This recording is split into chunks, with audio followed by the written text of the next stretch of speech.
তোমাদের সঙ্গে এই থালিটার ছবি তো শেয়ার করেইছিলাম। দিনটা ছিল কিন্তু বৃহস্পতিবার। সেদিন রান্না হয়েছিল অনেক কিছু। প্রথমেই তো গরম ভাত দেখতেই পাচ্ছ, সঙ্গে ছিল ঝাল ঝাল করে পেঁয়াজ পোস্ত। এই গরম ভাতে ঝাল ঝাল করে পেঁয়াজ পোস্ত কিন্তু দারুণ লাগে। তোমরা কে কে পছন্দ করো অবশ্যই কমেন্ট করে জানিও। তারপরেই কিন্তু আরেকটু ভাত নিয়ে পাতলা করে রসুন আর পেঁয়াজ ফোড়ন দিয়ে ডাল করেছিল মা, যেটা পাতিলেবুর সঙ্গে খেতে তো দারুণ লাগে। তো ডালের সঙ্গে ভাজা হিসেবে তো ছিল আলু পটল ভাজা কালো জিরে দিয়ে ঝাল ঝাল করে, আর বেগুন ভাজা। আর এখন যে রান্নায় হয় বলি বেশি করে ঝাল দিতে, ভালো লাগে না। তারপরেই আমি বানিয়েছিলাম, অনেক দিন পর রান্না করলাম ডিম কষা।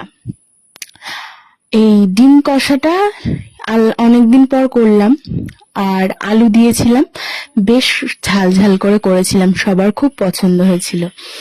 বেশ আলুটা দিয়ে গ্রেভিটা দিয়ে ভাতটা মেখে ডিমটা ভেঙে একটা বাইট নিতেই দারুণ লাগলো।